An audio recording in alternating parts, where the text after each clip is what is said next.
Hey guys, I've opened a lot of Monarch recently, and here's what I got from 15 cases. I'm going to show you the good stuff, but first let's talk about it. 15 cases, I had two libraries right here. Very beautiful cards. As you guys may or may not know, libraries are very difficult to get good centering on. So one of them was very high up. I think this one right here. Yep. This one had very high top centering right there. And this one was a little bit better, but I think this one had a nice little sparkling of a print dot. But since it's so hard to get a good freaking camera angle right here, I went ahead and took a picture of this earlier. So I opened 15 cases. These were my pools. I've opened 25 cases last year, and these were the pulls I had back then. As you see, I've pulled a lot of good shit, and it's a lot of fun. You never know what you're going to get. So 25 cases last year, I'll go over a few things, is I only had 4 CFMs, one of each, and I only had 5 extended arts out of 25 cases. But I also had 1, 2, 3, 4, 5 EA Galaxy blocks, and I had 5 libraries. I opened one box after that, and I pulled another library, so I have 6 total. And then this one right here, I had 2 libraries total, and I had 1, 2, 3, 4, 5, 6, 7, 8 CFMs compared to the 3 or 4 I had before. And then I had 1, 2, 3, 4, 5, 6. Actually, there's 4 heralds. So I had 4, 7, 8 extended art M's. So you never going to get my library pull ratio, which was pretty freaking good in the first one right there. And then the legendary seemed like to be better pull rate beforehand too. But extended arts were pretty good in this one, and then the CFMs. So the thing about opening a lot of boxes and cases is you never know what you get, and it's a lot of fun. So this is probably my last video about Monarch until we hear about print run numbers. Today's March 31st, 2022. And, you know, I've really enjoyed going back and opening Monarch. Again, I don't really open Unlimited. And I had first edition boxes, so I went ahead and opened this. So then I was also looking at this. What else could I talk about besides just showing, hey, I got these really cool pools? Which, don't get me wrong, they're really cool. I want more. I might even open more in the future, too. But for now, this is what I'm opening. But I wanted to see, like, okay, so I opened all these. Well, what was the value of these? Well, I'm kind of curious on it, too. And let's just look at the market a little bit as well. So let's go ahead and pull up this ugly looking spreadsheet I made. But I made it real quick. So here's a list of like my pulls right here. It's kind of a quick summary of data. Let me zoom in a little bit though. It's a lot to take in. So cold foil greatness. Cold foil is just fun to pull. So let's just go into this pulls. I had, as I said, 2 libraries, 2 vestige soul, 1 carrion, 3 dynamos, 2 footsteps, 3 doomsday eclipses, 1 mark of the beast, 3 luminas, 4 heralds, and all that stuff. Alright, so I had 32 CFMs and above, or extended arts. It's pretty good out of 60 boxes. That's almost 2 per case, at that rate. And the grand total of all those values, based off last sold, and I'll go to that in a minute, is $6,451.55. Now, the total value of the box is probably about $9,000, I believe. I didn't do the math. Or maybe a little bit less than that. But anyways, the point is, oh, there's a gap right there. But then you see I had 81 RFMs. You might be able to say those are like $5 each average, maybe 10. So let's say 810 right there. Then the CF Commons probably averages like $20 to $40. So that fills a lot of gap right there too. And if you average 6 M's per box times 60 right there, it's 360 Majestics too. So there's quite a bit of other value that you don't calculate just besides the big hits. Usually you don't make the money back with just the big hits. You got to take all the things in the box. But the thing is, I don't necessarily look about the money I'm opening with this. I was going back and enjoying these. I have a good amount of cases. I got them at a good price. I was very fortunate, and I like to open stuff. So I went ahead and opened it. But to talk about this though is, hey, these were based off last sold. Okay, this tells me the value right here. What this does not tell me is a lot. I know so little just by looking at the last sold. It does not tell me much at all. The reason being is there's market trends and how likely is this item to sell and stuff like that too. So let's just go back this. So these prices, as you see, I went through. I did this with every single freaking thing right here. Pulled these all off TCG Player, right? So I just pulled any sales off in March. If you go to Market Beast, there was one sold, lightly played. I didn't count that. And Illumina had no sales. So if I go and I'm like, okay, how hot is the item or how popular is the item? Because you might say, oh, this card's worth $10,000, but it hasn't sold for a year. But let's go ahead and look at the March sales in general. So Great Library of Solana. If you look at another tracker, it's currently at $500. But if you look at TCG Player only, the $500 was eBay sale. But I think there's one for like $2,000 as well. But anyways, this is solely just off TCG Player in general. So if you look at the last sold was $740. Got it right here. It was on March 14th, 2022. That's about 2 weeks ago. But you had 4 sales this month. So you had 4 sales this month. Average of those prices, pretty straightforward, dude. You just get the 4 prices, the average amount. Another things you want to look at is min and max. And min and max, you can also look at the dates to see if it's going up or down and see how the spread it went on there. For example, the library's been pretty steadily at 750 this month, essentially. Last sold was 740, but so that means it went from 750 to 740.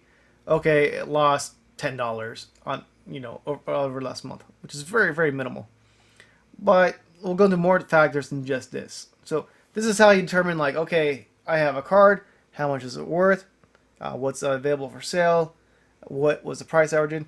You don't ever go off last sold price, because if you don't have expensive cards, you want to be able to use some logic involved too when selling, when buying as well too. Because if you're buying or selling, it might be harder to sell something that hasn't sold for a while. Same thing in buying, you might have more negotiation power if it's not selling. Anyways, you had 4 library sell, 5 vestige souls. It was at 190, and the lowest price, which is currently the last sold, was 140. So you see prices change right there. If you go to vestige sold though, the sold prices right here, newest to oldest, 190, 190, 170, 175, which is the LP, I don't count that, 165, 139. Does that mean the value is going down? No, not necessarily. People just undercut too. And I'll pull up the pages in a minute. Carrion Husk, not too popular. I thought Chain was kind of a popular guy right now. But 2 sold. Again, this is not looking at the Monarch Unlimited. This is just first edition, because that's what I care about. Now, if you want to look at super popularity, you go back to the Monarch Unlimited 2. But this took a while to put together, and I didn't want to compare both right now. And this is what I'm doing because it's fun. So, Valiant Dynamo sold 16. 16 of those sold in March. That is a popular guy. And I bought all mine in January. So, these are just people buying stuff up right here. The 16 did not include the 2 LPs, I don't think. So anyways, you get 1, 2, 3, 4, 5, 6, 7, 8, 9, 10, 11, 12, 13, 14, 15, 16. Yeah, 18 sold in March. But I'm only counting 16 because I'm not counting LPs. I'm only counting the first edition near mint. So that's quite a bit right there. And it's sold throughout the whole month. Up to March right there. I think mid-March is when the ProQuest is ending. So it seems like there may be a correlation. I haven't gone deep into this, just based on assumptions. Well, actually, no. The 16th now, you got the skirmish going on. Anyways, last one sold was mid-March. There's, pretty popular. People may have gotten their own, or people will buy more too. The good part about having these events encourages people to have cards. You have cards, you want to look cool and have good shit. And Cold Foils is. So they had 16 sold at least.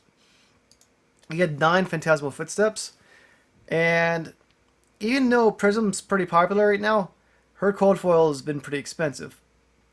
If you look right here, the Valiant Daimo, the minimum one was 147 this month, and it went up to 249.99. So Valiant Daimo, as I said in January, I think it was underpriced. So if you go to March right here, you had 147.67. Now it's at 250, right? Now I'll go in a minute to you. There's some a little bit cheaper on the market than 250, but those are the sold ones at least. So the Valiant Dynamos had a lot more growth than the Footsteps. The Footsteps in January like 250, I believe, 210. The Valiant Dynamos are up to 250 now. Doomsday and Eclipse, people are buying them. 5 and 9. They're not necessarily as popular, but for Legendary, they are a good price. The price remains really stable if you look at the last month. I mean, I could get crazy and go to the last quarter, but this is something I did on the spot. But this is how you look at trends right here, and look at min and max. It's gone up slightly, but nothing significant right there. I'm using very basic statistics to even go over this. Got the Herald, you got the Mark of Beast and Lumina. I highlight those orange because they had no sales in March. Last sale Lumina was January. Last was I forget when. Well, there was one in March, but it was LP. Anyways, I think there's one in February too for near mint. And the point I'm trying to get across though is Valiant Dynamos are very popular and very likely to sell right now. Phantasmal's Footsteps still popular and likely to sell too. Mark of the Beast and Lumina, not so popular right now. People have not bought them in March. Again, I don't know how many bought them this year, but these ones are not the ones that are selling that much. Which may be good purchases right now, because if they're not selling, and something that drives the popularity back to those cards, you could probably pick these up at a good price with a lot of growth. If you buy something like a Herald, a VA, or some of these other cards, they still may be growth potentials too, depending on mark print numbers. But you want to look at the ones that are maybe not popular, that have potential to be popular. I don't know about Mark and Beast because I'm not a brute player. But Lumina Ascension really is a fucking dangerous card. And if Bolton becomes popular again, I can see the EA M's being a really good buy. Not financial advice and all other bullshit you're supposed to say for YouTube. But I would think the Lumina would probably be a good buy based on the price. And if Bolton never becomes popular again. You got Raiden.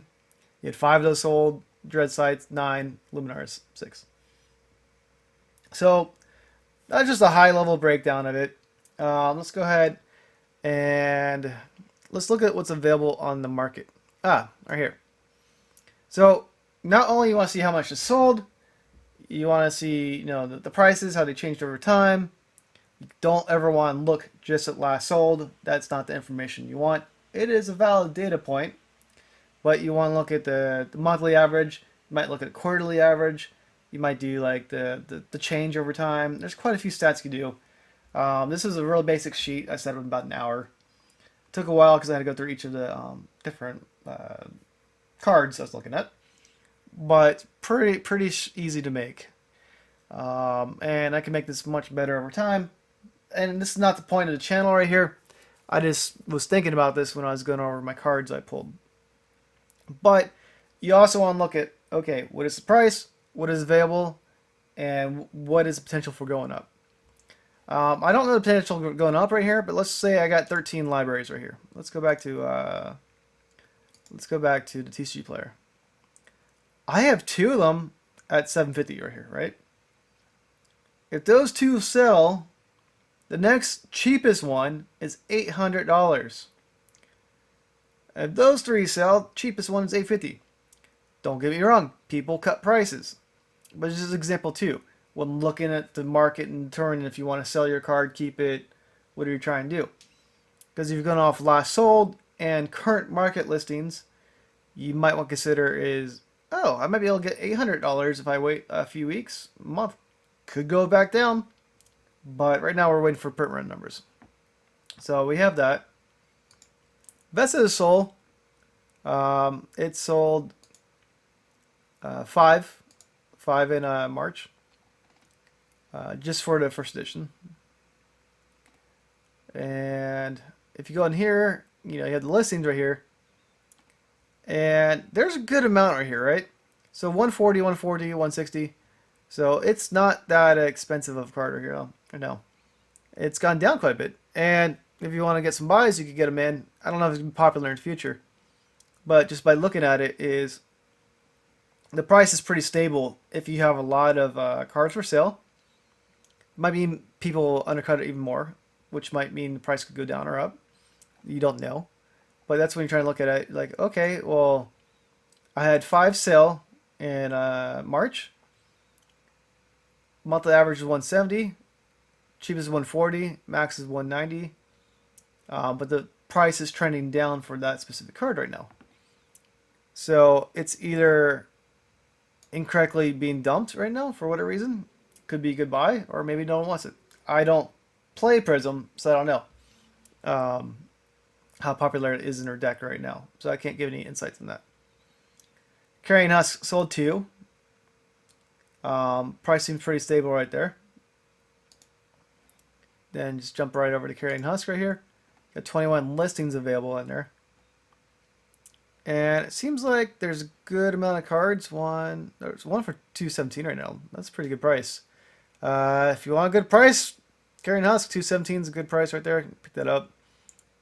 But you see right here, there's a good amount. Just doing quick glances. So there's quite a few of them under the 250, 270 mark right there.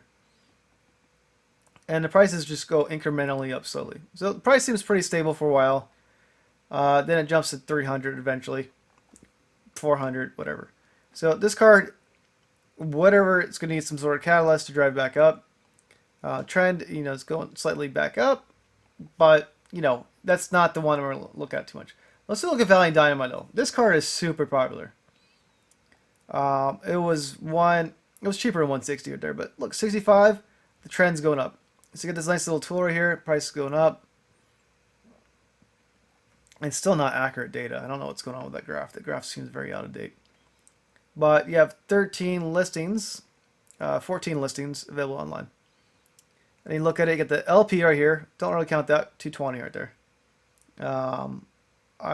If you see an LP for 220, you might as well spend extra $5 and get a near mint one. And I want to go over the TCG Player quality guide eventually because it seems very loose. And I'll have a whole nother video on the TCG Player quality guide.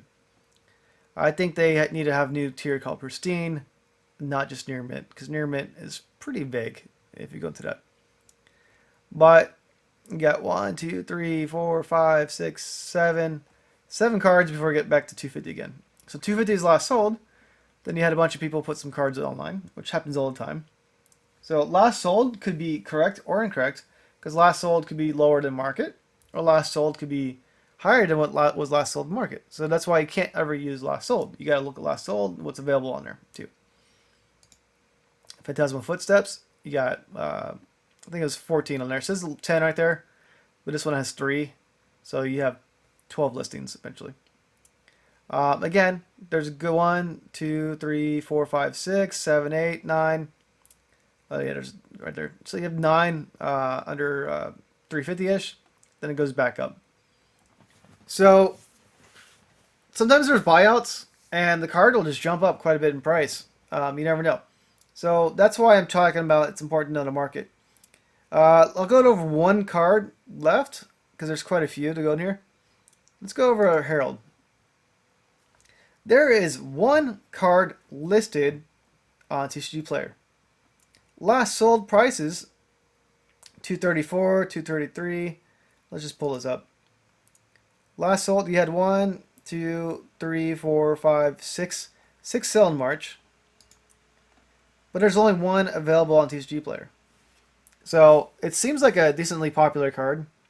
From 200 to 234, 240. And now the cheapest one's 350. Doesn't mean you can't find it for cheaper on eBay, Facebook, and all that too. But this is what I'm saying right here is the market's not always deep. Sometimes it gets thin, and sometimes people see, oh wait, here's an opportunity to make some money. I need money, and they'll put more cards on there. That's why it's not so easy as, hey, here's a spreadsheet. Here's my value right there too. You take this value. I could probably recalculate all these different numbers right here with the mins, recalculate all these numbers with the maxes. And that would give me a nice range of what it was last month instead of just doing the last value right there. So let's go ahead and just do some really quick, simple math. And let's just show you what I just talked about. So let's do the min for the month times quantity. And then max for the month. And then you just pretty much take this. Let's go ahead right here. We'll take equals 2. And then you do times let's do the min right there. And then it's real simple right here is you just drag that all down. Zeros right there because it didn't have any calculations right there. Nothing sold. And then right here is no, that's not right. I'll do control right. Oh, I can't do that. I gotta do it again. So I'll go equals quantity pulled times the max.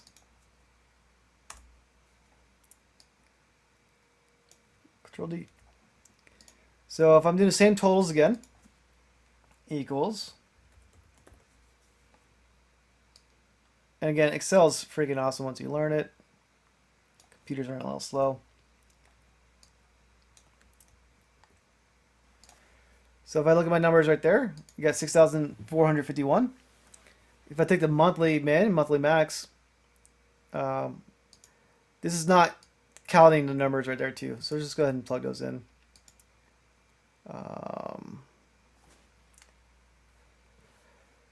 Well, you'd have the 390 and then 82. So let's just say an extra 470 cent roughly, right? So equals this plus 470. Because there's no sales right there, so I can't really compare it directly. Control it. So that was the range of the month right there. So if you're going off the mins, you can see the price has gone up. Those cards roughly from 5,700 to 6,653 if you do the max. Some cards went down, some went up. But these are just some simple ranges I did real quick. Very quick math. And then I could do the gap math and all that stuff too. So I'm trying to get across though is this is number and time. I didn't include dates on there, but this is all within March, right? Except for these two right here. So there's a lot you can take in, right? It's never easy to say last sold right here. Because you're like, okay, well, it's not really a hot card right now, so even though it's last sold, if I buy this, I might not be able to sell this for quite a while. But right now Monarch is fantastic. I enjoyed it. Again, I opened 15 cases this past 2 weeks. These are my most recent pulls. These were my pulls from last year. I really enjoyed the set. Most of these cards right here are at BGS, except for my libraries. The libraries came out very clean right here, but I had an 8, 2 8-5s, 2 9s, and 9-5. It's just hard to get the good centering on the library. Some of them are just really off, and then it hits you really hard on the score. So what I'm trying to get across is it's fun to open. It's fun to open stuff. I love it. Do it if you can. I'm privileged enough that I'm able to do this as much as I am. It's a blast, but also like don't take last sold as a valid data point. This is how I do my due diligence right here. If I were to really do that, again, I don't usually make spreadsheets right here. I usually just do quick scans, as I've done before in other videos. But this is how I'd be able to determine the value of roughly my my boxes open. I could do rough metrics right here for this. RFMs, let's just call them $10 each. Some are 30, some are 5, some are 2. So equals 81 times, let's do 10. So let's say 10. Let's do CF Commons. Let's do those for $30 each. Some are 70, some are more, whatever. Let's just do 30. So let's do equals 39 times 30. That. And let's say I didn't count my NFMs. Let's just say there's 6 per box. So let's say it's 360. And let's say average $3 each. Some are more, some are a lot more than that, but let's say average $3 each. So equals 3 times 360. So sum. And these are just heuristics right here too. I didn't want to go nitty gritty because that would take me fucking forever to do all that. $3,660 right there. So if I did a rough estimate right there, you know, it might be more, it might be less. I could even do ranges. I'd be like, okay, well, it's probably between $5 and $15. Calculate both of them right there. But so I got 3,000. I got 6,451 plus another $3,000 right there. That's 9,000. Let's do 9,500 something. Yeah, 9,500 because it's 60 right there. Yeah, 9,500. Don't know what the boxes are right now, but that's probably about breaking even. If I were to sell everything like that. The thing is with selling all stuff like that too, it takes time. It's nice to accumulate though, and I'm not selling a Monarch until the print run numbers come out. And I want to grade cards too. So the benefit of opening cards like this too is I could pick the perfect cards, nearest perfect cards, and get them graded.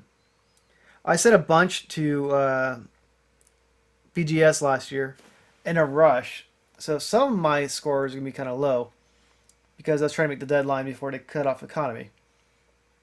But now that economy's not there, I'm waiting. All my cards I plan on setting to get graded. I'm picking the really good ones now due to cost, right? When it was cheaper, I'm like, I don't care. I'll just send them all. So that was my rant for today. It's fun opening shit. Here's my polls I want to share with you guys. I was very surprised with how many EAs I got. Completely opposite what I got last time. So sometimes your polls go one way and another, and it's just a lot of fun. So I don't know what I'm going to talk about next, but I'm done with Monarch for now. I'll probably talk more about Everfest next. Maybe go back to Crucible War, or even Tales of Aria, because Tales of Aria was a really fun set. But we should have some news coming out soon. We have a new set coming out in June, which means we'll probably start hearing about it in May. We have the Pro Tour, which I'm going to go to, and we have the new Battle Box coming out in May as well, and the French language version of whatever's coming out. So a lot of news coming up. So there'll be plenty to talk about in that aspect right there too.